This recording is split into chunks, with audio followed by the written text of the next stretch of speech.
Right. Well, good evening or morning or lunchtime or whatever time it is for you.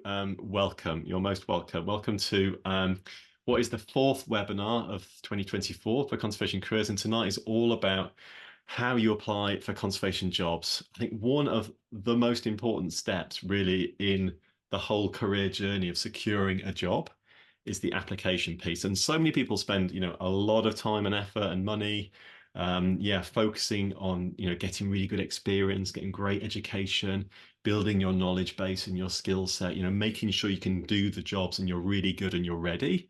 And then overlook the fact that you actually need to be really good at applications. And it's like such a tripwire for so many people, I think, as you're sort of working towards the job that you want, to not invest the time and effort in understanding the skills and the process of how you apply for jobs, how you get interviews, how you stand out at shortlisting and everything else. It really is to me like the cherry on the top, and you really need to kind of focus in on it. So tonight we're going to share with you a 10-step process for how you apply for jobs, okay? And my promise to you is if you follow this process, okay, it will significantly improve your applications and therefore significantly improve your chances of getting to interviews, which I think you all deserve. So, please do watch, listen. We're going to download and share as much as possible, real practical steps that you can kind of take away and use from today. We're also going to be sharing a lot of resources as well in terms of, extra information you can go off and use, downloads, guides, things like that. Okay, so you can kind of go deeper on some things we're going to follow. Now, we've got an hour. We are going to cover quite a lot of content. We have stripped it down to absolutely the most valuable pieces, but we still expect it to be probably around 50 minutes, give or take. We are going to leave time for questions at the end, and we will let those questions run over the hour as well if we need to. Okay, so just heads up, normally we're 40 minutes. We're probably going to be a little bit longer. We've got a lot of content and value to deliver you guys here this evening. Okay, so very briefly, quick introductions. Actually, before I introduce myself, if you guys would introduce yourselves, that would be lovely. Okay, so you can jump to, you should find a chat button. We all know Zoom nowadays. Find the chat button. You can say who you are and where you are. That would be really lovely. Okay, so my name is Nick. I'm in the UK. I'm in Northamptonshire. Who are you and where are you? Find the chat button, drop that in, okay, and we'll introduce ourselves at our end too. So, as you heard, so my name's Nick Askew. I'm the founder and director of Conservation Careers. I've been working in conservation now for 25 years, something like that, professionally in lots of different roles, from the charity sector, fundraising, marketing, science, and consultancy, also weaving across lots of different employer types too.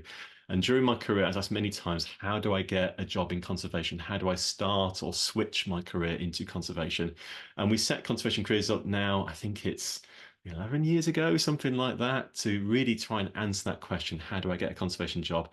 And since then, we've grown to be the world's biggest conservation job board.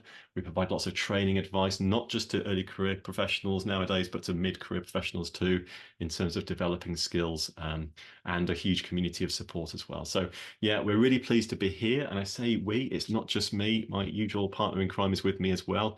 Kristi, who's over in Rio, but soon to go back to Canada, two lovely places. Hey, Kristi, how are you?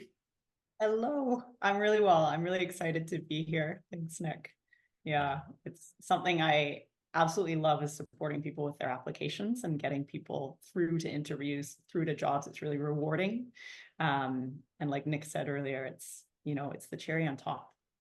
You've come this far and you can make such a difference if you learn to write standout applications.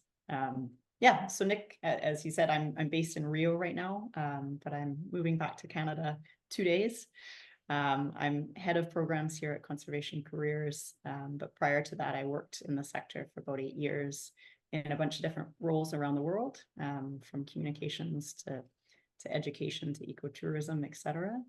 And yeah, I guess for the past 5 years, I've been supporting people with their applications through our training, through our course, our resources, and also working with people one-to-one.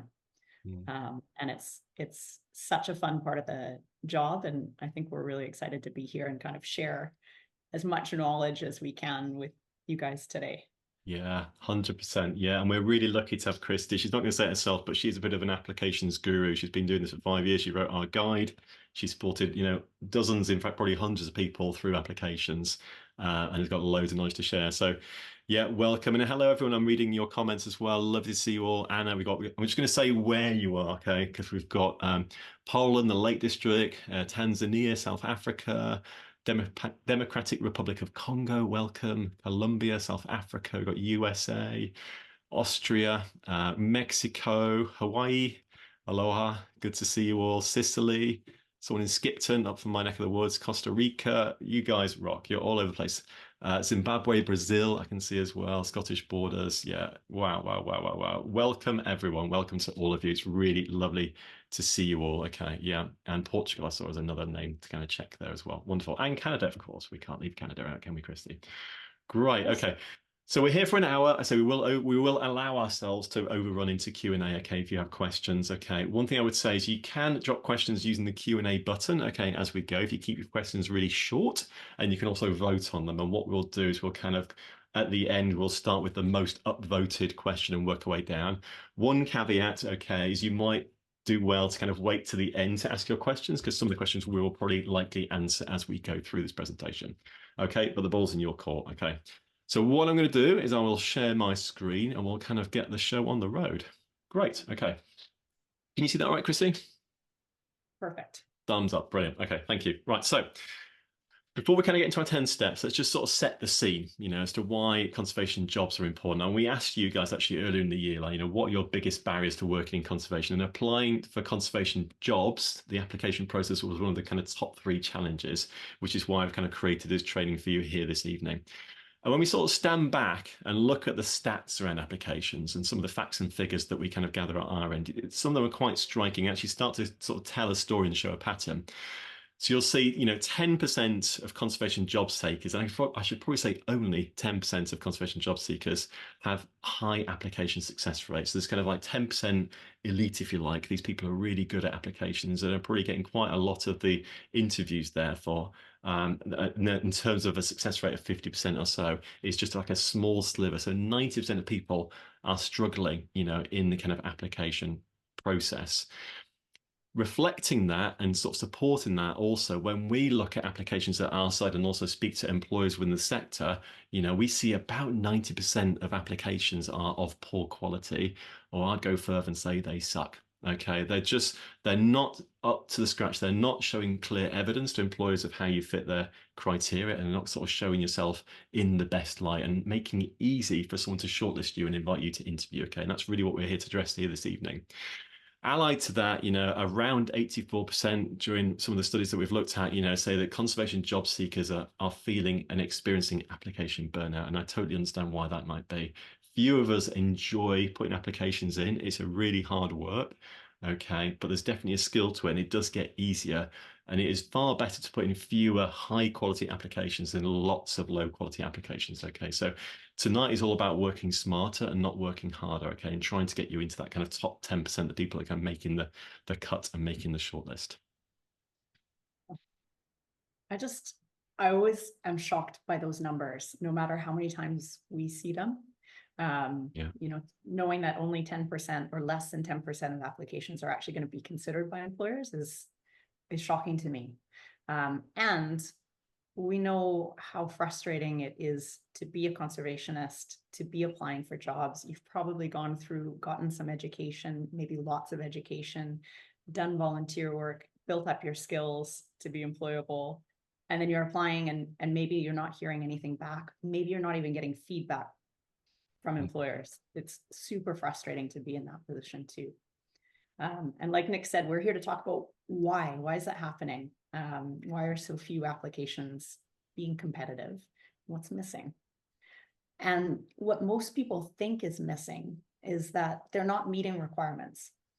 We all see those job advertisements that have like a list of requirements and criteria, and you feel like you have to be a superstar to ever meet all of them. So we think that other people have all of that. We think they've got 2 or 3 degrees and they've got a bunch of years worth of volunteer experience, and they're just checking all the boxes.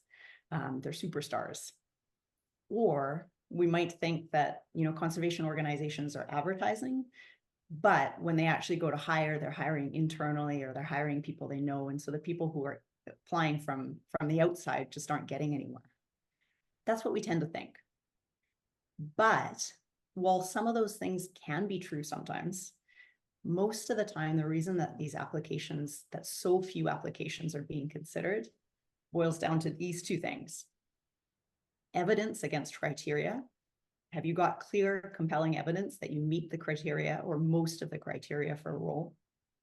You don't have to meet them all. And how have you presented it? Is it immediately clear to someone who picks up your application that you're checking the boxes, that you're able to evidence how you meet those criteria at a glance? It's that simple in many cases. I mean, this is it in one slide, really, isn't it, Kristi? I would say if you walk away with one thing tonight, you remember one thing, it's this.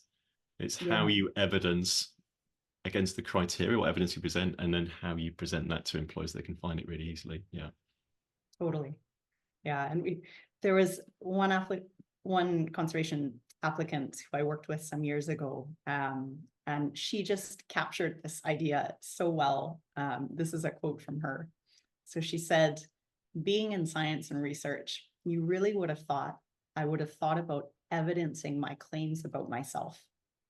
I went from having the same skill set and getting no returns, she means no invitations to interviews, to getting so many returns for job interviews. So the only thing she changed was how she was applying, how she was evidencing her skills and her knowledge, etc., in her applications. That's it.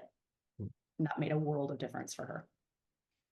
And we were just chuckling beforehand, Kristi, about this particularly, weren't we? Because I think working in science and research, it's like publishing a paper without putting the results in. It really is the same. It's sort of saying something without providing that backup of the evidence and the study, and showing that you actually have the data, behind it, which is what we're going to talk about this evening. Right, thank you. Well, so here are the 10 steps we're going to walk through. Okay, so I'm not going to talk through them all individually, but it's going to take you all the way through from seeing an application and being really interested in applying for it, to understanding whether you should apply, asking questions, right through to creating your CV, resume, cover letter, through to kind of getting feedback, having submitted it. Okay, and we're going to go through each one of those 10 steps in a bit more detail so you understand how to use them. Okay, so let's just start with number one.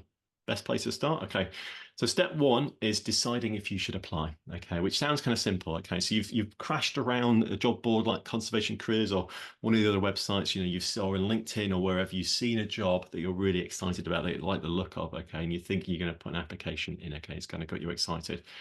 Before we do so, I mean, this really just recognizes a few things, but the most important thing is, like, writing and creating a job application does take time if you're going to do it properly. Okay, it's a real investment of time. So just ensuring at the very beginning that this is the right thing for you to be spending your time on is kind of a valuable step to ensure that, this is the right way, or you can create time and use it for something else. Okay. Things you should ask yourself if you see a job that kind of gets you excited is, one, does the employer look good? Do a little bit of research. If you've never heard of them before, just kind of have a look online. Things like Glassdoor's really good for doing a bit of background research on what current and past employees say about them. What are their ratings? What does their turnover look like in terms of staff? Is it sort of charity or business that really you're going to feel happy and it aligns with your values, and you like the look of the culture and so on? Just make sure there's no red flags, I think, really is a kind of key thing around this. Secondly, how excited do the duties and responsibilities kind of make you feel? When you read a job application, there's a bit about, what are you going to be doing, duties and responsibilities, and there's like the criteria they're looking for, the things that you're going to be evidencing against. When you look at those duties and responsibilities, the kind of day-to-day stuff, does it make you feel excited? How do you feel? And I think really just kind of listening to your emotions at that point is a really kind of good signal as to whether this is right or not. If you're not getting any excitement from it, what is that telling you really about this job and whether it's right for you or not? And just check in on yourself, I think, with that one.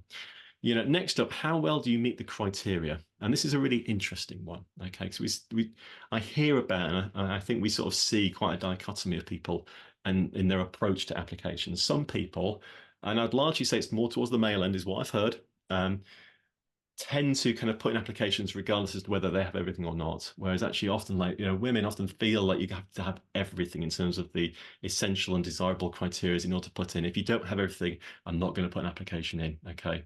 And the truth is, it sort of sits somewhere in the middle. just like Kristi said at the beginning, often employers have a really long list of things they're looking for, and very rarely does Superman or Superwoman exist, the person who has everything they're looking for. There's compromise all the way, okay, in terms of the shortlisting when you're putting applications in. So what I would say is, you really should have, most of the essential criteria, okay, and as much of the desirable criteria as possible, but you don't need everything. I think that's the really kind of important thing I want you to kind of remember from this. Other quick questions, do the terms of employment seem okay? Are you happy with the salary and the benefits and the leave and the location and the hours of work and all that sort of stuff? All the practicalities that are going to kind of, provide for what you need right now, in your stage of life.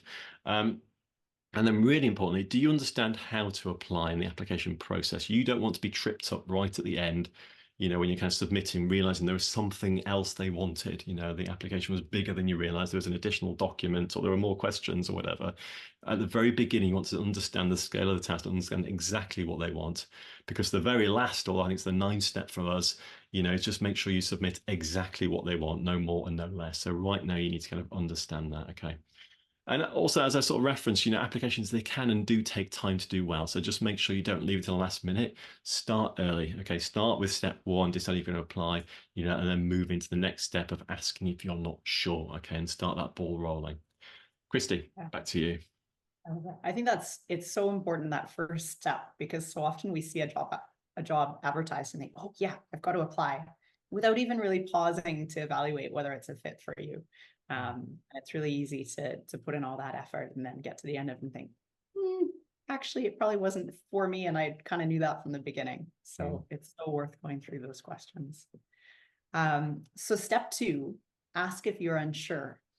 And this really relates to step 1. If there's something you need to know if it's worth applying, to know if you should apply or not, then you can ask. It's totally acceptable, and in fact, in some cases, encouraged to reach out to an employer and ask. And the benefits of doing that, if you've got a genuine question, are that it can help you stand out, because suddenly you're someone who's actually reached out and made contact, potentially with the person who's got the power to hire you in the end. You've shown that you're really serious about the role. You're taking it seriously and gathering the information you need. You're not going to waste anyone's time. So it can really help you stand out in the process if you do it well. And there are many reasons you might reach out and ask a question, but just to give some examples, maybe you need to know something about eligibility. Maybe you're applying for a job in a different country. You have a certain visa. You need to know if the employer will actually honor and accept that. Maybe you're applying for, let's say, a volunteer role or a paid internship that's targeted at diverse candidates, and you want to know if it's a fit, if you're a right fit for what they're looking for. Maybe there's something about the terms of employment, like Nick talked about. Are the hours, the salary, the location, that kind of thing, what you need? Just with a caveat there that if you're going to sort of start negotiating anything, we tend to recommend doing that towards the end of the process, when the employer has already decided you're the one they want. But if you need to know something, great to ask. What else? Maybe there's something about the application process that isn't clear. For example, some applications ask you to present, like give a presentation during the interview, and maybe you need to know what format or how long or something like that. Or maybe you need to just evaluate whether it's a fit for you. Maybe you're a career switcher, you see a role where part of the role fits you perfectly, like you really excel, and there's another part that isn't quite as good a fit. So you want to figure out how much of the role is a fit for you, and how competitive you might be.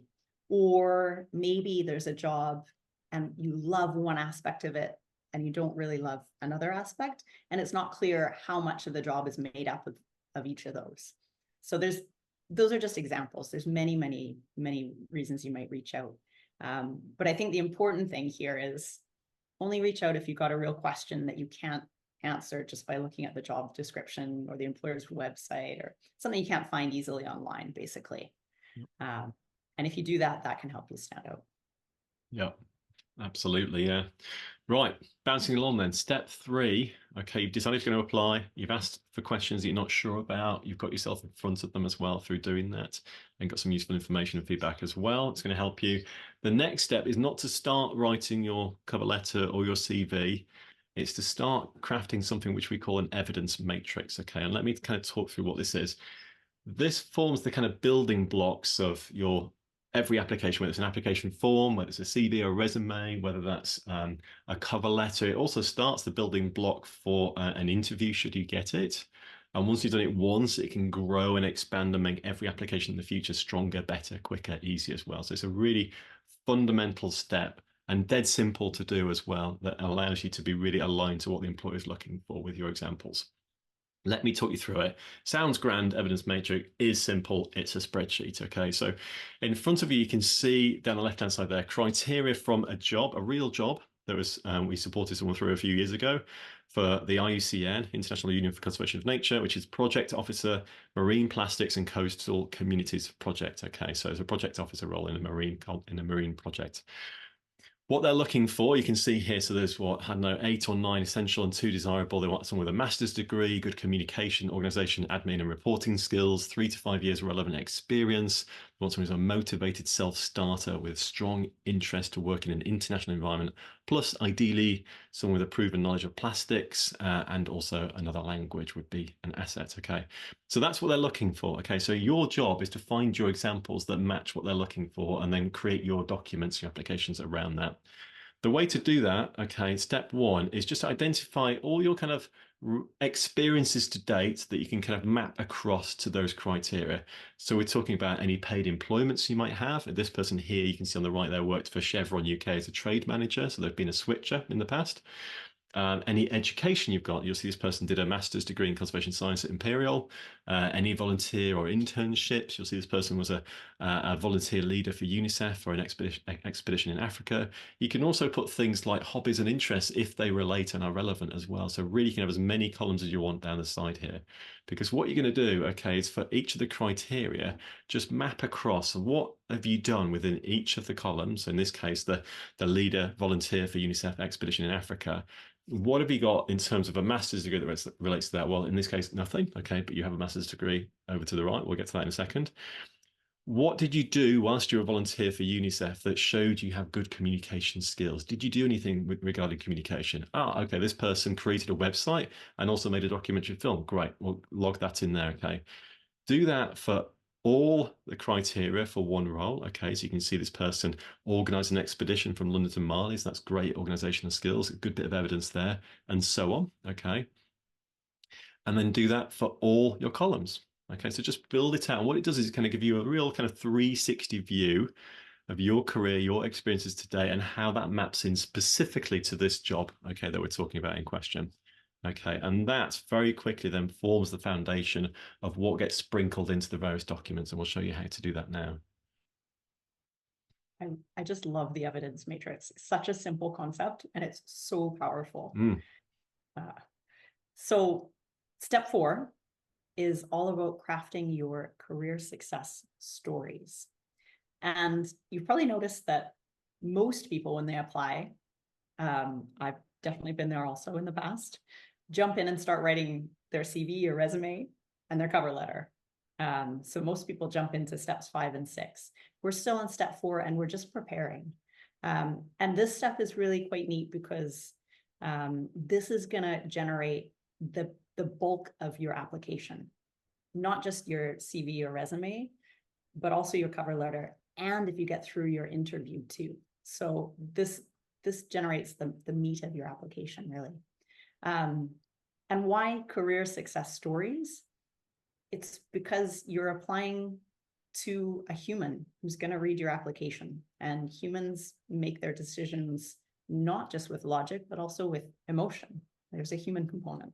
So career success stories are kind of a way of showing your evidence against an employer's criteria in a way that's both structured and in a way that's meaningful and memorable. So that's why we're doing it. All right. So the first step of this, you can generate career success stories against each of the employer's criteria. And the way to start is by sort of taking their criterion and turning it into a question. So for example, this is again an example of a real life person who was applying for an early career role. And the criterion that this person was trying to evidence was ability of training, teaching groups and or individuals. And so translated into a question, this is, tell me about a time when you've trained or taught a group or an individual. It just makes it a little easier to answer, right? It's much easier to answer a question, isn't it, if you frame it as a question? Yeah. Totally. Yeah. And so stories in general have a beginning, a middle, and an end. We're going to use the same format here. So when it comes to job applications, the beginning of a career success story is kind of just setting the scene. You know everything about yourself. You know exactly what you've done and where you've worked and how long you worked there and all of these things. The employer probably doesn't know any of that. So you just need to give them a little bit of context so they can understand what evidence you're going to share.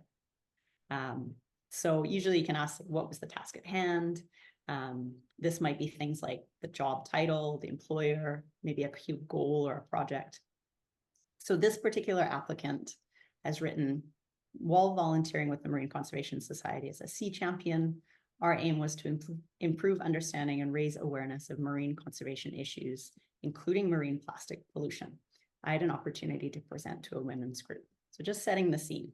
Don't worry about the exact wording for now. But something important is to capture any facts or figures as we go through this process and make it as specific and as measurable as you can. All right. So the middle of the story is really about what you did. What was your role? Even if you were part of a bigger picture, a bigger team, what was your role? And ideally, how does that relate to what the employer is asking for? Maybe there were some skills involved in what you did, or some knowledge involved in what you did. So this applicant's example is, I designed and delivered a presentation to a women's group at one of their weekly meetings, 26 people present, on the effects of plastic pollution in the marine environment. Great. And I think a lot of people that we work with are a little bit shy when it comes to saying what they did. Our recommendation would be to own it. Take confidence in what you did and achieved. Yeah, and the simple way of doing that, Chris, is just use the word I rather than the word we. Someone said to me, don't we all over your applications? And yeah, use the word I as much as possible, make it specific to you. Absolutely. Okay, the end. And this is actually probably the single most important part of a career success story. It's also what most people miss in their applications. This is key. So the end is really, what was the outcome? Whatever you did, what was the outcome? What was the result? What was the impact? What happened or changed as a result of your work, however big or small that might be? So for example, this applicant wrote, as a result, the women's group decided to replace the plastic cups and paper plates they used to use at their weekly meetings with ceramic ones. They also booked me again for their first beach clean event. They told me that they were inspired to do more to reduce plastic pollution in their own homes. So really, really focus on the outcome, on the result. You can think about it in terms of what was the outcome for the organization, for a project, for conservation, for a group of people, for a community, whatever it is. But try and take that as far as you can to understand the impact. All right. Okay, so you've got beginning, middle, and end.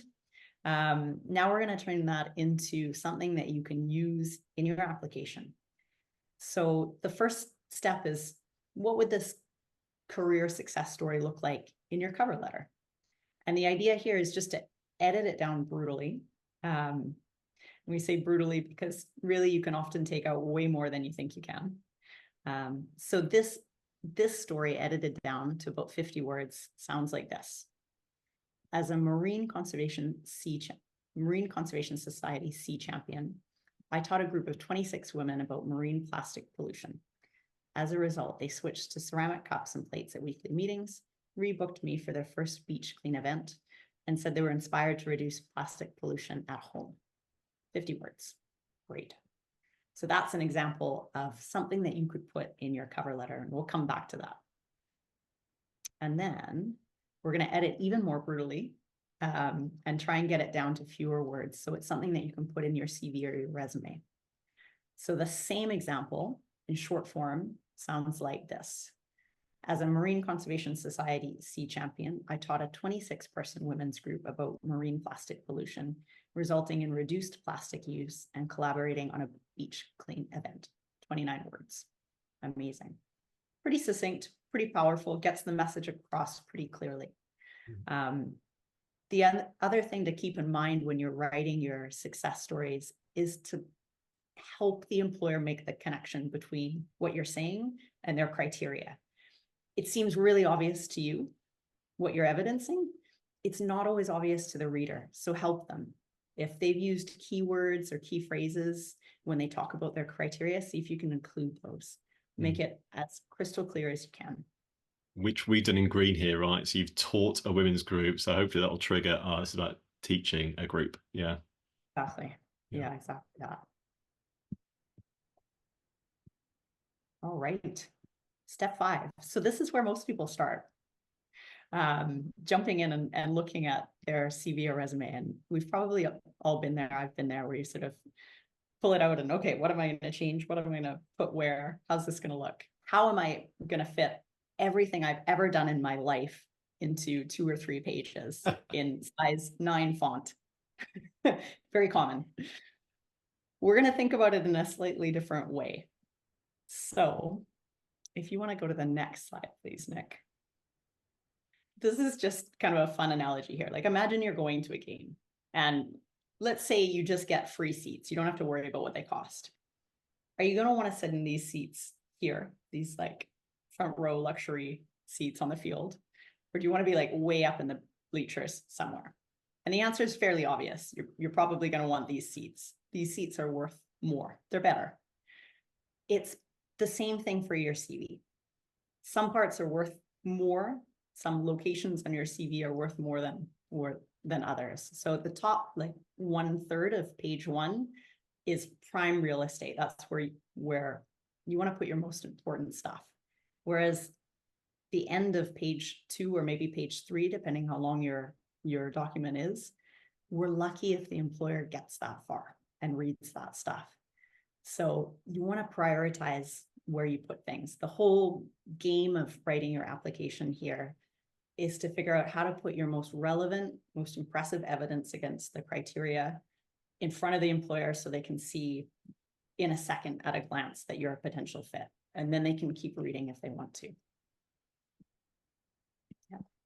Yeah, so going back to what Nick shared earlier with the evidence matrix, you've gone through all of your experiences to date. You've captured all of your evidence.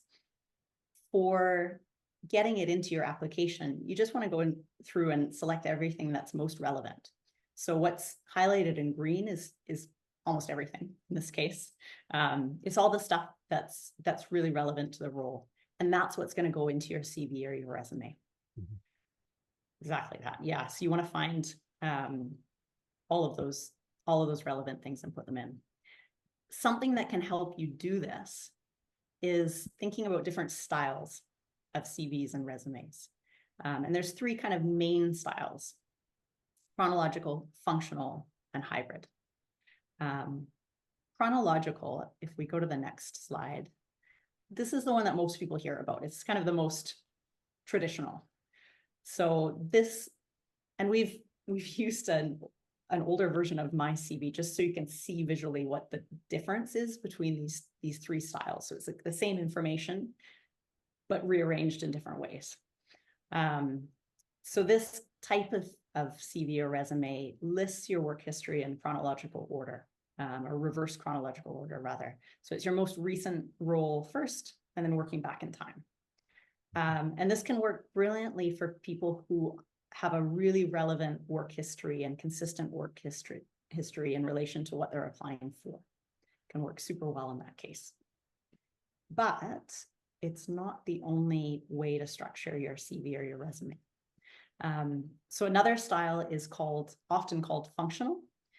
And in this case, you're putting your skills, your abilities up front, often grouped in themes. So it might be something like project management skills or communication skills or field work, etc. And then after that, there might be no work history, or there might be a really brief work history without so much detail. And this kind of CV or resume can work quite well for people who have just recently graduated. They're building up their experience still.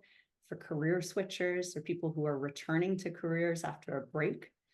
It's a much more flexible style to highlight skills. And there is a third version, which is often called hybrid, and this is sort of somewhere in the middle. So this highlights skills and accomplishments up front, usually on page 1, and then has like a chronology of work experience or volunteer experience after that. So it's a little bit of the best of both worlds, you could say. And again, this can be really great for recent graduates, for career switchers, for people who are returning to their careers, etc. I think here, the idea isn't that you have to follow any particular style perfectly. It's more just that you've got the flexibility to set up your CV in a way that works for you and puts your best evidence first. So again, the whole game of this is just how do you get your most relevant, most impressive evidence in front of the employer in a way that they understand immediately that you're a potential fit. And how you go about that is really flexible. Yeah. And we've got lots of tools that can help you do this and help you work on different parts of your CV too. Like, how do you write a hook at the beginning to catch attention? How do you write a mission statement, et cetera, et cetera. So we'll talk about that at the end. Yeah, brilliant. All about how you use that prime retail space, yeah, as best as possible. Right, bouncing on then. So step 6, okay, so you've created your CV, your resume. Now it's to present like the best evidence in a more distilled format, okay, in your cover letter, okay. So again, we're going back to the evidence matrix, this kind of like basic foundational building block of everything that kind of feeds out in terms of your application and your interview as well. So we go back to this and then we say, okay, of the relevant stuff, the stuff you've already turned green that you fed into your CV, your resume, which is the most impressive stuff that I really want to kind of showcase and elaborate on slightly in the cover letter. And you'll see here, this person's kind of picked 5 different things. So having a master's degree is really important because that's what they're asking for. For this particular role, you don't always need a master's degree, just to flag, but in this one, they're asking for it and you've got it. So talk about it. Organizational skills, this person realized, okay, they've managed the full project cycle across supply, logistics, finance, and shipping groups in their career switch, okay, in their role outside of conservation. They've also got 4 years managing projects, which is really relevant to this in conservation. Don't forget that. You know, they talked about how they managed and organized an expedition from London to Mali, and they did a thesis on what you can see there in terms of the Galapagos and plastic waste. So they've chosen 5 things, the 5 best things, okay, and then it's time to kind of feed those 5 things into your cover letter, okay. Now, Kristi's already talked about how you can create that success story, that beginning, middle, and end, and a cover letter should be around about sort of 50 words-ish, give or take, okay. For a cover letter, you know, shorter for CV because you're trying to get more in, so shorter for that, okay. And what a cover letter would look like is something like this, okay? And again, we've got examples. We're going to share links at the end for how you can kind of see real-life examples and use templates as well that we've got for you. But broadly speaking, a cover letter is broken down into three sections, okay? Now, it's a formal letter, so you would have your name and address and date and the employers at the top as well, like you would with a normal formal letter. Then it's into 3 things. So first, it's like the opening paragraph. Okay, so in this, you want to talk about things like, you know, what you're applying for. You know, I'm applying for the role of X. You know, and where you saw it advertised. I saw it advertised on Conservation Careers. Of course, you did. Then it's your motivation and passion for applying. So display a little bit of passion about why you're interested in this thing or why you care about this thing or the organization or the project or the role or whatever it might be. Sometimes passion sort of is left out, and it's really important to kind of feed it in actually at this point a little bit. Don't just kind of play back their mission statement to them. I've heard that employers don't really like that. We can all copy and paste. You know, be genuine, like why are you interested in this? And then, you know, a very brief highlight of your evidence. Now, you've already identified those 5 or, you know, 3 or 7, but the top things you want to weave into your cover letter. How do you summarize that as a single statement and put that at the top of that kind of real estate here in the opening paragraph? Then it's into the meat, okay, in terms of the middle. Okay, so you've got in our example, 5 bits of evidence, the criteria you want to kind of to showcase against. Put those kind of 5 success statements in there in the middle. Okay, try and weave them together a little bit if you can. Embolden, highlight that key criteria. Like, remember, we're talking about teaching groups, how that was emboldened. We use green, but you can embolden it like we're showing here. Okay, that's the middle. Okay, that's the middle.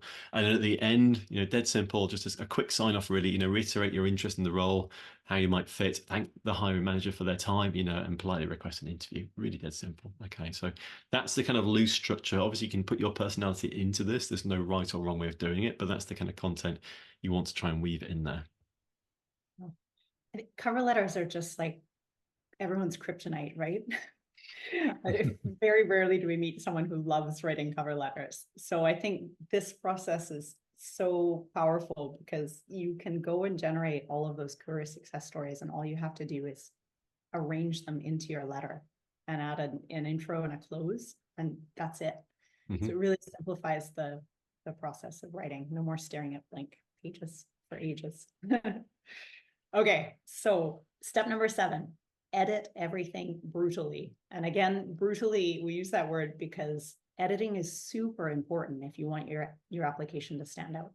And obviously, we can talk about things like grammar and spelling, formatting, all that stuff is super important when you're editing. But today we're going to share 3 sort of tricks, 3 questions that can really help you edit your application so it stands out. So you can transform your application by these 3 questions. The idea is that you go through your application, and that's your CV or resume and your cover letter. And for each sentence, ask yourself, am I clearly evidencing criteria? So you're applying for a role. It's an advertised role. The employer's given you a list of criteria, like we've talked about lots. Everything in your application should speak to those criteria. It should be evidencing those criteria in some way. If you're looking at a sentence in your application and it's not clear how that relates to the criteria, you need to either make it clear or just get rid of it. It's probably not relevant. So that's question 1.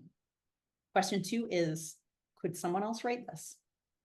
I can't say how often we see applications, draft applications, that have sentences like, I'm just going to make something up here, but like, I'm a very motivated, highly motivated, aspiring conservationist with excellent field work skills and the ability to work in teams and independently. Lovely. Almost every other conservationist out there can write the same thing. So it doesn't actually have any meaning for an employer. So by asking yourself, could someone else write this?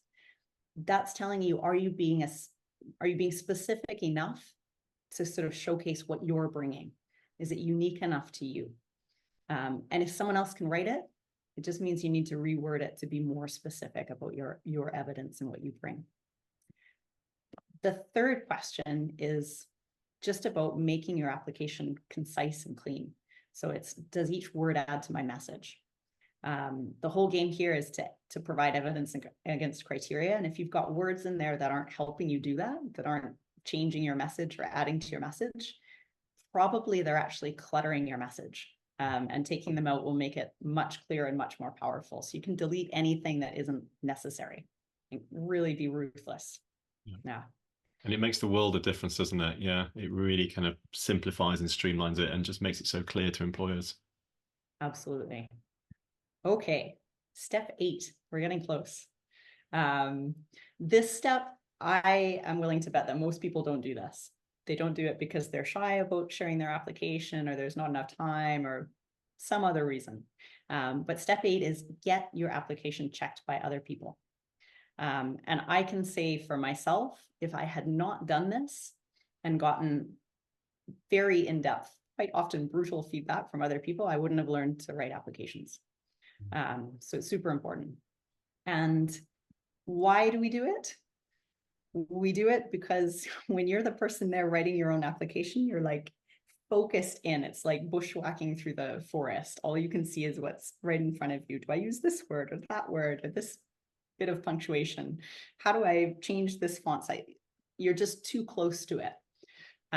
Someone who reviews your application can just stand back and look at it and say, oh, I noticed this. they'll see the things that you miss because you're just too close. So they have this beautiful perspective that can help you see things in a different way. We recommend actually getting your application reviewed by at least 3 people. And that's because you're going to start seeing patterns if multiple people pick out the same things. You're going to get more ideas. And also because some people are going to provide you with more valuable feedback than others. Some people just read things and give you a couple pieces of feedback. Others really dig in and take the time to help you transform an application. So as many people as you can have review your application, we recommend. When you send your application to someone to review, just make sure they've got a copy of the criteria also, so they know what they're looking for. They can kind of think like an employer. And when you get that feedback, it doesn't mean you have to use all of it. You can still decide, it's still your application. So choose what you want to incorporate and take on. Give it a last really thorough check for spelling, grammar, formatting, all that kind of stuff to make sure it's 100% clean and ready to go. And submit as PDFs unless you're asked for a different format. Yeah. And I think just related to this as well, like attention to detail is so important. You know, I've mentioned it before, but I used to work for BirdLife International, and BirdLife is one word, and L is capital L in the middle of that one word. It's BirdLife, you know, capital letters. And trust me, when we saw applications that are BirdLife 2 words, awful. BirdLife together, but lowercase l, equally awful. Like it's that level of detail that someone on the other side will really see as important and will, you know, either put you in the bin or kind of keep you in the shortlist, you know. So just be really careful about those little details that do matter at the end of the day. And it just shows how much effort you put into it when you get it all right, because other people won't, you know, and you'll stand out for that. Right, final 2 then. Okay, and then over to you guys for questions. Submit via guidance. Okay, so in terms of like submitting, this is such a crucial step. Okay, and we talked about this at the very beginning in terms of understanding the application process, what they're looking for. This step is just do exactly what they asked. No more, no less. Okay. And this was a comment on our LinkedIn thread just a couple of days ago from Jackson Martini. Thank you very much. For the love of all holy, send a complete application pack as requested by the hiring manager. Exactly. Yeah. So if they ask for an application form, just send the application form. If they want a CV and a cover letter, just send a CV and a cover letter. We often hire at our side, we have volunteers who write for us, volunteer bloggers, and also social media managers, or we used to, you know, and our application was really simple. As a social media manager, show us 3 examples of social media posts you'd create for us, and we gave them some context around what they might want to create. The amount of people that gave us CVs and cover letters and long emails and everything else, you know, was just, it was mind blowing, you know, and really we just wanted those 3 things. And when people do more or less than was asked, it just sort of shows that you're not having the attention to detail, you're not listening, you're making more work for the shortlister than is needed. And your job is to make their life really, really easy. Okay, so just do exactly what they want to the nose. And if you weren't sure, you'd have already asked in step 2. Okay, so you should be super clear about what's going on at this stage. And the final piece, dead simple, is get feedback. Okay, so you know we'd submit it, give it say something like 2 weeks. Okay, if you've not heard anything within 2 weeks, I think it's okay to reach out to the recruiter, you know, and check on the status of your application.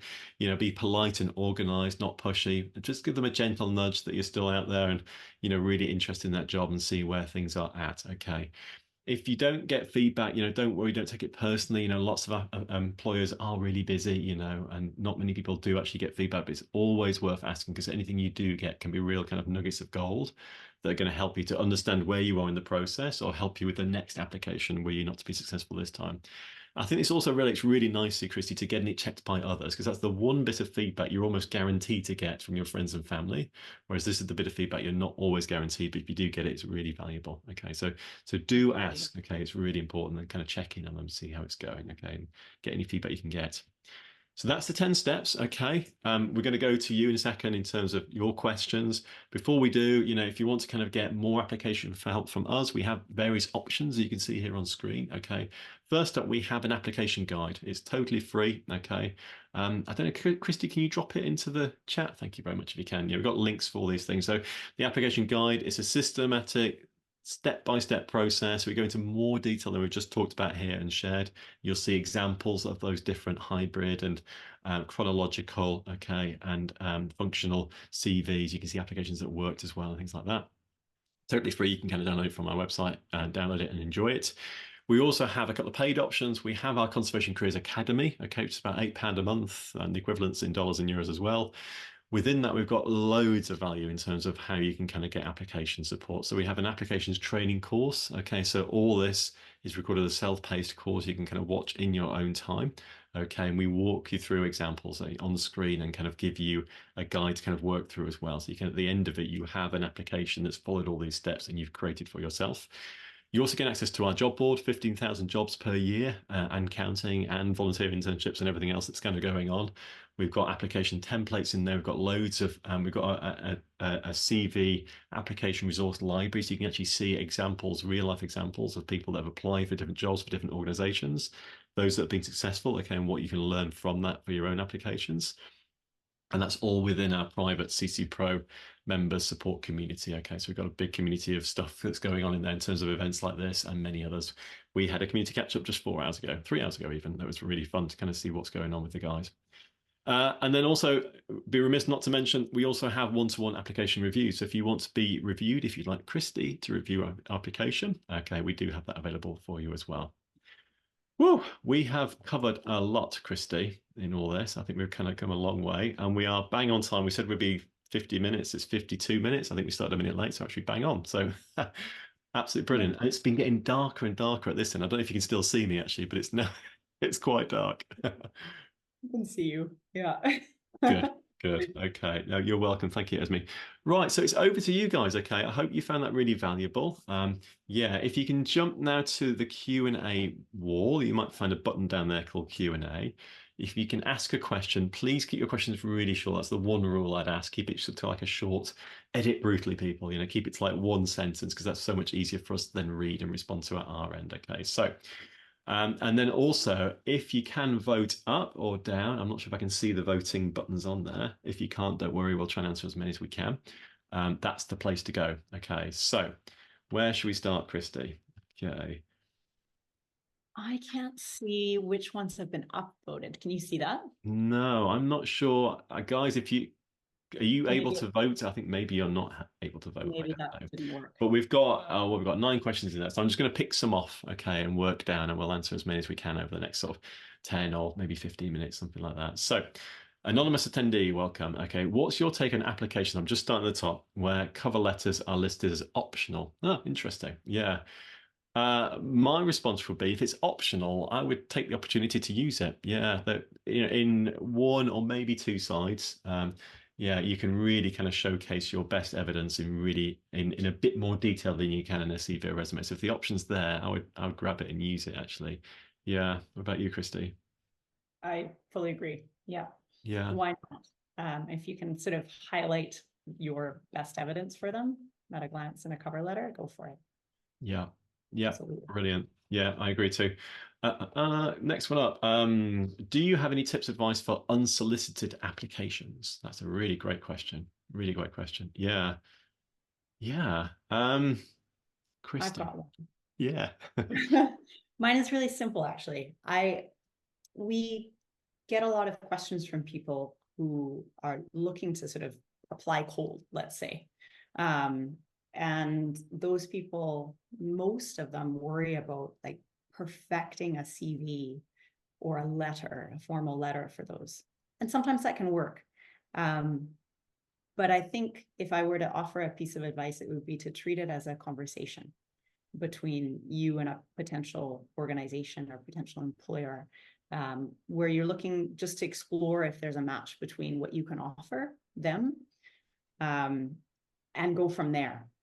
Because it's going to be really hard to get the ideal CV, ideal letter without having started that conversation. You can always share it. That's great. Yeah. But yeah, I would sort of think of how can you open up a conversation, show your passions, show the kinds of skills, experience that you think will be really relevant to them, show that you know them, you understand their work, You understand what's going on at the organization, some of the projects that they run, like really make that connection, but leave some of it open as a conversation to see how you could support. Yeah, I think that's great advice. Yeah.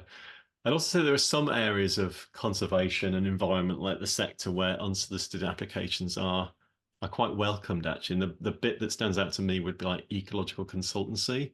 So you're working for often private businesses doing consultancy services. And yeah, that's a growing area where they are often struggling to hire new talent. And so they encourage people to send their CVs and cover letters to them, and they'll keep them on file, and actively they will use them if they're looking to hire staff, particularly seasonally. And the one thing I would say is what you're doing there is you're not really applying for a specific job. You don't have the criteria in front of you. It's quite hard to then go through this process of like matching it with the evidence matrix. But I'd still stand back, understand, maybe review a few applications, see what they're looking for within this sector, and craft an application around what they do as a business and the sort of role that you'd be taking on were you to be hired. So still start from the perspective of what are they looking for. Don't just have a generic CV that you send out. Still try and fit it to who they are and what you're going to be doing. Yeah. Great question. Yeah. Thank you. Sienna. Hi, Sienna. You were on the call a few hours ago. Good to see you again. Can you provide a copy of the sample cover letter featured on the step 6 slide? Yeah. It's in the downloadable application guide, which is linked in the chat. And it's inside of our community where you are, Sienna. Yeah. So if you go into the applications course, it should be in there too, I think. Yeah, if you can't find it, send one of us a direct message. Yeah. Yeah. Thank you. And another one from you, and I'm gonna go fairly quick. So I want to try and get through as many as I can. So forgive us. But should we really email the hiring manager if we can find them before applying for a position? I know some organisations outright say no phone inquiries. If they say no phone inquiries, then don't phone up. Okay, that's a clear signal. Don't break any rules. Where they haven't said that, only do that, as Kristi said, for real questions that are genuine, insightful questions that you'd like to understand and you can't get answered any other way. In that case, then I'd encourage you to do it. Yeah. Right. Thank you. Yeah. So down to Rotem. These are great tips for applying for jobs. Generally, do you have any advice that's more specific to conservation roles and employers? Yeah, thank you, Rotem. Yeah, you're absolutely right. To be honest, our process can be applied to any job. Yeah. I'm not sure if do you have any specific advice for conservation specific roles, Kristi? Yeah, I think something that happens in the conservation sector is the motivation is perhaps more important than in some other sectors. So if I'm an employer and an application lands on my desk or my screen, and it's immediately obvious that that person is a fit, they share some of the same values, or their career goals are aligned with the organization's mission, that kind of stuff. That tends to be pretty important in conservation. Not that it's not important elsewhere, but being able to articulate that is important. Sometimes also showing commitment to conservation. So for career switchers, I think a lot of career switchers worry, like, do they have the skills? Are they going to be recognized for employers? Chances are if you're a career switcher, you probably have a lot of skills that might be relevant. But employers will potentially want to know, is this person committed? Is this person going to show up here, and are they going to stick around? So some way of evidencing that you are committed and dedicated to conservation, whether that's through volunteering, whether it's through societies you're a member of, whatever it is, I think that counts too. Yeah, and that sort of narrative as to why you're switching, how it's maybe been a passion in the background that you're now pushing forwards. And yeah, thank you for your question. Sam Martin, a career switcher here. I find most applications don't ask for CV or cover letters. They are either personality assessments or QA assessments. You said you're applying to a human, not a robot, but I often find it's a robot. Any advice? Yeah, I guess there is a move in that direction. I don't think it's quite as strong within conservation as other industries yet. I think it's mostly, we're talking conservation is probably dominated by 80% charities, and they are largely shortlisting, using real people in their hiring teams or the hiring managers specifically on the projects and programs. So it's not quite got there yet, but I think that's the direction of travel. Is it's going to be sort of more automated, maybe more AI focused. I think the process we've talked through this evening will still stand you in really good stead, because even if it's a robot or an AI or whatever it's going to be, they're going to be doing exactly what we're talking about, which is saying these are the criteria, how are you meeting those criteria? And they might be looking for things like keywords and stuff, within that. And if you've done your job well, you'll be standing out still, and the robot AI, whoever would be, will still be kind of picking you out and identifying you as relevant. So yeah, I think still, you stand in really good stead. It just makes it easier for a human, but a bot would still be able to kind of pick that up too. Yeah, thanks for your question. Apologies for speed, but I just want to kind of keep us going. So, Anonymous, can you provide an example or two of a fit question to ask before applying? Okay, yeah. Oops, hang Good on. question. That one, yeah. What would be a I mean, it good? depends what you want to know, right? It depends a Yeah, lot on you, and what you need or what you're looking for and what your career goals are. But an example, I'm going to use an example of someone who I worked with one-to-one recently, who was applying for a role, and the role had kind of a couple components. It had like more of a teaching component, and then it had more of a sort of project management, just invented a word there, component.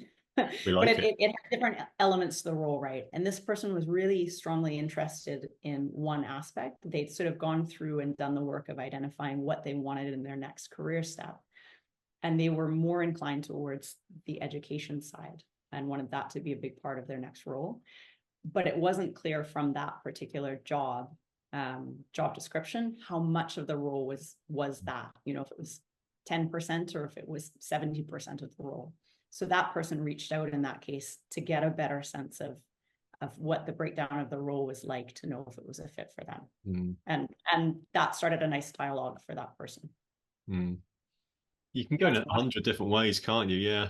You could be like working on a specific project. You might want to understand how that project fits into the kind of the wider program of work within the organization, or what the longer term ambition is for the project and program, showing you kind of got more ambition and vision as well, for where things are going. And yeah, lots of different ways of taking it. Yeah. But I say always make sure it's a question that can't just be super easily answered. It sort of almost like shows you've just not read the application or the form or the website. You could have found it another way. Show you've kind of got some insight around that. Yeah. Anna, I have little and inconsistent experience. One survey here, one there. How do I get specific? Include them one by one?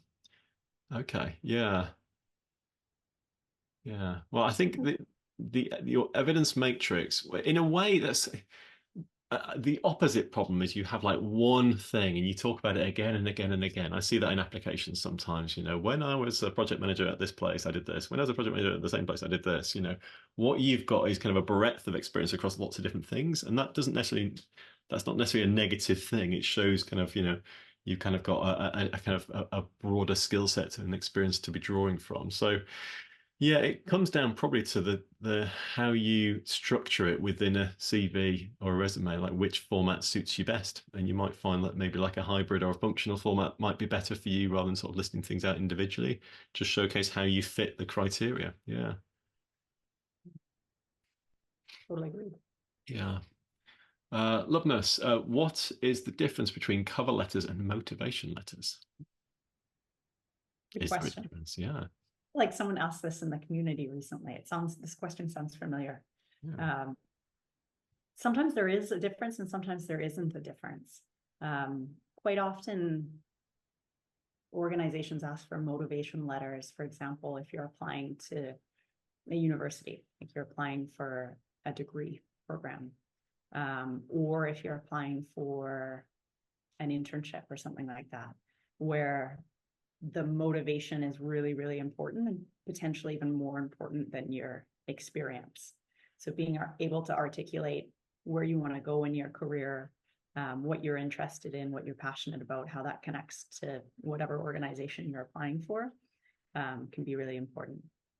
But if it's a job that you're applying for, like an actual advertised job, your career success stories and evidence is still going to be king. Yeah. Yeah. I don't know if you have anything to add to that, Nick. No, no, I think that's fine. I was just reading a few of the other questions as well as I was listening. So Two or three of you asked about links, sharing links to the guides in the chat. I think the links, did we There share them? Yeah, so just There's go been up in a the couple chat. times. Jackson kindly shared it again. Thank you. Yeah, thank you for that. Yeah. John McNally and a few others actually have been asking about where jobs are located. So are the job listings all over the world? What percentage would you say are in Europe versus America? I saw someone else asking, do we have jobs in South Africa or globally? So yes, we have jobs in South Africa. I'll mention that now. What would you say is versus, so the listings are as all over the world as we can make them. I think there's a few filters we apply to it. One is largely English language at the moment. We're still working in English. We might venture into other languages too, but so we tend to be more focused in the English language countries. So you could think UK, North America, Canada, South Africa, Australia, places like that. We do list elsewhere as well, but we tend to kind of be more focused in English language countries at the moment. The big countries that we list in are UK, North America, yeah, Canada, as I sort of said, and a few other places as well. But you'll find jobs in every corner of nook and cranny of the world that we can share from. Okay, and you'll find them all on our website. Yeah, yeah. Thank you, John. You're very welcome. Yeah, I saw that. Miranda, how do you find 3 reviewers per application? That seems impossible. Step one, decide if you want to apply and start early. Yeah, yeah, Because yeah. all you need is time. All you need is enough time for people to come back to you once you've got your draft application. Yeah. Yeah, I think you can also buddy up with other people who are doing applications. If you're on a course or if you're in a community like CC Pro, there are people in there who are actively applying all the time, and you could sort of, you could have an agreement that I check yours, you check mine, and just try and get more eyes on it. It doesn't have to be family or friends; it could be other people in the same instance as you. So you can sort of get creative a little bit. Yeah, it doesn't have to be 3. 3 is a nice number, but just make sure you get other people to look at it as well. Yeah. Fabio, how can we highlight relevant skills from other sectors that we can apply in new conservation jobs? Yeah. Well, you're nodding away, Kristi. I'll let you take that one, but I think that's really the process we've talked through tonight in that matrix, isn't it? Yeah, totally. Yeah. I'd recommend going through that process, doing an evidence matrix. That's going to really clarify what you've got that's relevant. Writing career success stories. And then when you look at putting your application together, like when you're doing your CV or resume, looking at what style is going to put those skills first. Maybe that's chronological, or maybe it's something more hybrid where you're showcasing your skills with themes.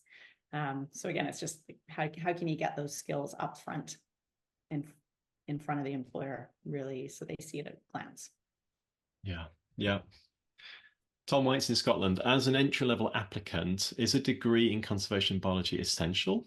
And to what extent can volunteering and experience plus a good degree in another subject compensate? Yeah, great question. This relates to, I guess, a few things. One is, I believe that experience can be education hands down if it's quality experience aligned to the post. So if you can show an employee you've done something, rather than talk about how you've learned about something, they're quite sort of different things.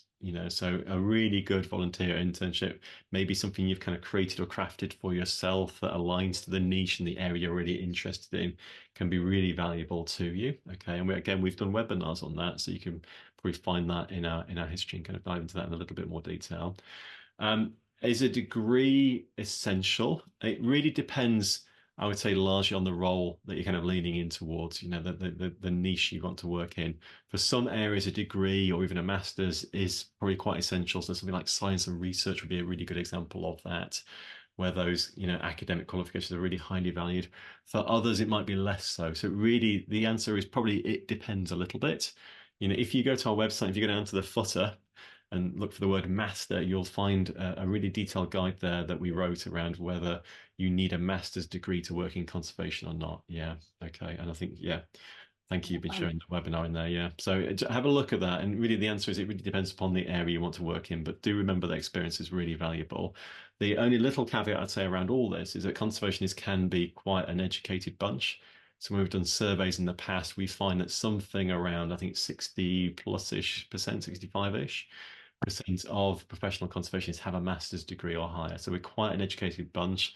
So, they can be valued to help you be a bit competitive and to deepen your skills, but don't go thinking you absolutely need one for every job. Think about how you can gain the evidence against those criteria. So when you think about what the criteria, that's really your shopping list of skills and experiences you're looking to kind of develop in order to become a good employable competitive applicant. Yeah. I hope I hope that sort of answers your question a little bit. But I would encourage you to kind of go to the bottom of our website footer where we talk about, do you need a master's degree? That's the quickest, easiest way to find that. Yeah. I popped a Okay. link in the chat too just now. Thank you so much. Right. We've got 13 questions. I don't think we've got time for 13 questions, I'll be honest, but I can get rid of one or two. So I think we've touched on some of them. I think we'll answer another five, let's say that, and then we'll probably wrap up from there. I hope you'll understand everyone on the call. I think that's probably the best use of our time. So I'll pick one, you pick one, and we'll do that 5 times, Kristi. How about that? Okay, so Sounds good. we'll do that in any Rapid order. fire. I'm just going to cruise. Well, if you spot something you like, you can answer it. I'm going to look for something I can pick up as well. Okay. I'll grab the first one here. How do you or your hiring colleagues feel about cover letters or CV resumes that include a headshot photo of the applicant? Ooh, yeah. There, in my experience, is no right or wrong answer here. This is a personal choice. But I would encourage you to do a bit of research to understand the culture of the employer that you're applying to. Do they seem a little bit more on the informal side? They seem really, really formal, like really by the book. Maybe I would play it safe. You can kind of get a feel for that from their communications, even from the job description. The other thing to bear in mind here is that it varies country to country. So in a country like Canada or the UK or the US, it's just dependent on the organization. Some organizations accept that and it's great. Some won't consider applications with a photo. In other countries, it's super common, and it's sort of standard to have a CV that has a photo and even like birth date and other information. So I would just base it on a bit of research as to where you are, who you're applying to, and otherwise it's your personal preference. Yeah. Yeah. And just make sure it's really professional. If you do pick a picture and you think it's relevant, you want to use it, pick a really good one. Think about the context, So I was thinking if you're applying for like a marine role, do you want to show yourself, in the water, happy, smiley, diving? Is that part of the job? Think about what picture you're using and what story that's telling the employer. Yeah. Or equally, if you're applying for a role like in the remote Amazon somewhere doing Yes. work and you Don't be send wearing a out suit a and tie. Yeah. professional like business suit photo, Yeah. maybe it's not the right fit. Yeah. That's exactly it. Yeah. What's your advice on applications that go through an application portal and don't require cover letters and CVs? Yes, I don't think we've sort of touched on that. A couple of things. One is I would go to the application portal on like step 1 or 2, probably step 1, and just make sure you really understand what that portal is, what the questions are going to be, how you're going to put the questions, how you're going to answer those questions, and get as much information as possible. I've known several people who have gone through these portals, lastminute.com, and realized there's a lot more to it than they realized, and they didn't have everything they needed. So even do like a dummy application if you can, just to kind of get a good feel of what they're going to ask, and then prepare it off the portal and post it in. The other piece is, I think application portals and application forms are so much better than CVs, cover letter, resumes, which is so old school. I think they're rubbish ways of applying, but people still stick to them and want them. And application forms can be a much simpler way for us to do this, and the evidence matrix is still the foundational approach for it. They're still going to be looking for evidence against criteria. Usually a form just breaks it down by criteria. Tell me about a time and instance when you've got communication skills. Show me how you've got organizational skills, in which case you've done your success story. You can still drop them in. Yeah, so sort of try before you buy. Give it a little test run. Yeah, and then stick to the process we've shown you. But you can skip the CV cover letter. Just drop in your career success stories into that form. Yeah. Right, 2 more to go. Okay. I like this question from James. Do you have any suggestions to avoid job search burnout? Oof. It's been a year since my previous job, and I've been struggling with securing a new environmental science opportunity. How do you stay resilient if the search becomes a slog? I'm guessing a lot of people can relate to this question. I think that there's a lot we could say here. One, knowing that you're not in it alone. I think it often feels lonely. Job searching feels lonely, and so many of us do it on our own, just behind a screen.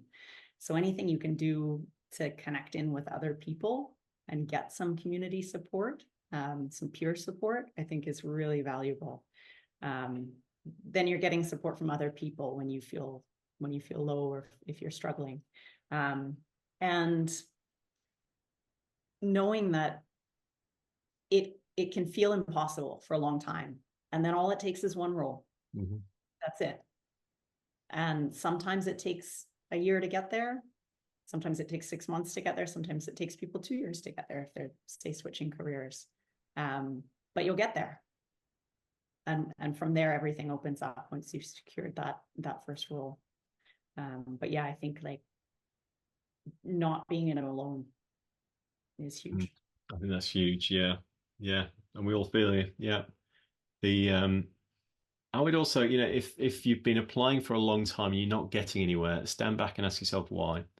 Maybe there's something in it as well. Get some fresh eyes on those applications just to make sure it's not a problem in your process of applying and that you really are putting in quality applications. If it's not that, then stepping back, do you have everything really they're looking for? Are you fully employable for that role? There's some gaps you might need to fill. Just double check you're in the right place doing the right things, and then it's just a process of time. Um, and there's not something else. Yeah, yeah. Last question. I am picking quite a random. Okay, so Samantha, I've gone to the very bottom. If you don't see a job posting until very close to the deadline, what's your tip for crafting a CV cover letter with limited time, like 2 or 3 days?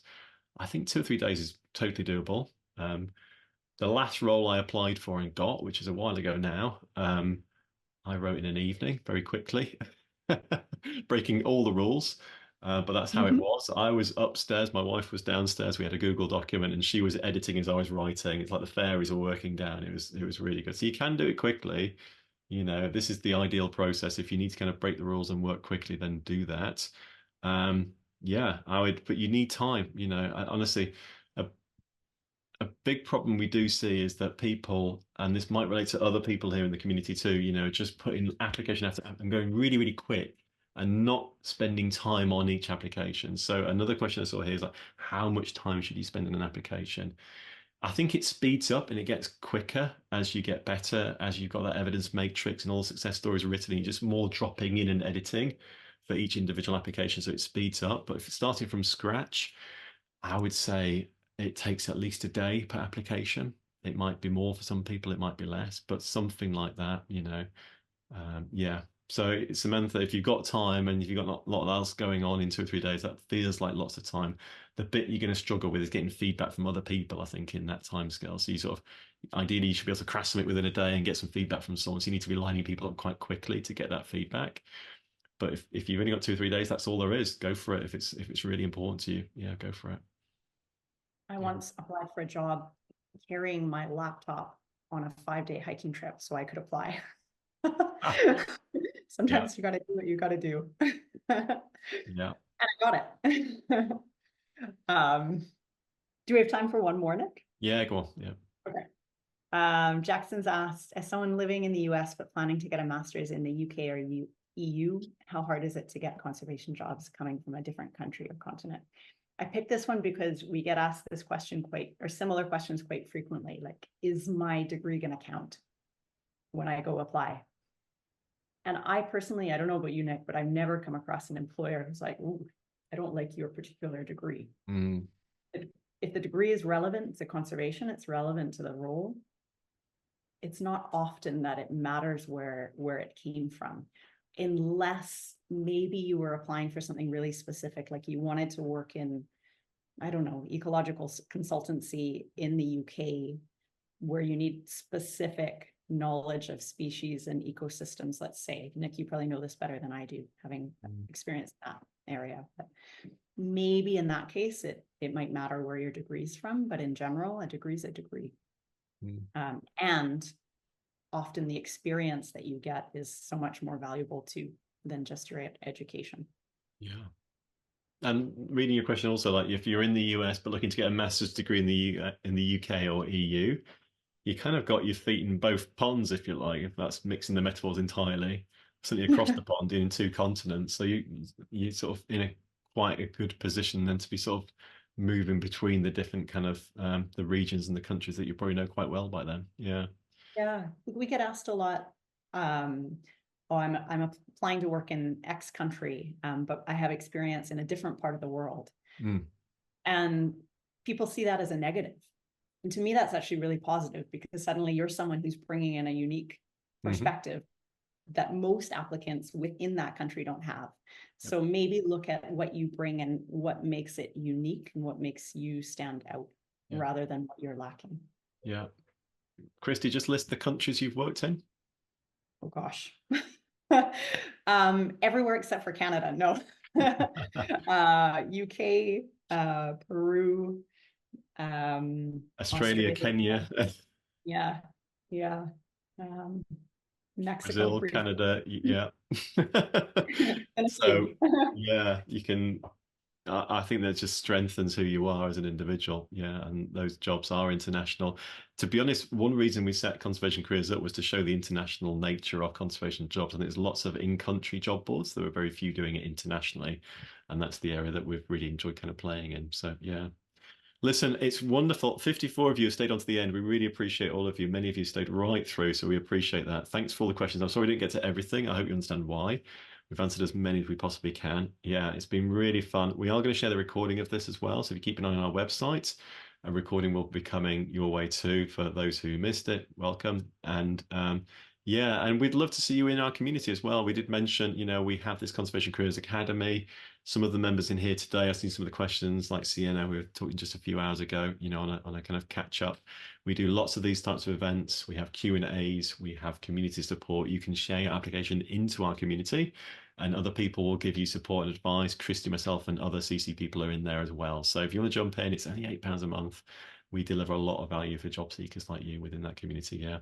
Thanks for all the lovely messages. I can see the flying hearts flying up, they're clapping, and we really appreciate it. Yeah, it's been really fun. Yeah.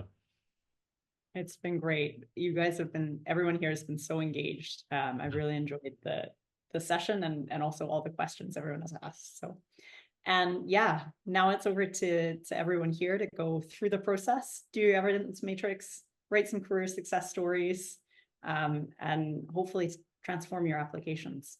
And we hope this makes a huge difference for you. Yeah. Let us know how you get on. Yeah. And thank you also, Kristi. Been a great co-host as always. Yeah. Really enjoyed it. Yeah. So keep your eye open for the next webinar, guys. We will have another one coming down the road before too long. Okay. So we'll let you know what that is. It'll be on our website, obviously been our newsletter. And yeah, I hope to see you on that one. Right. Thanks again, everyone. You take care.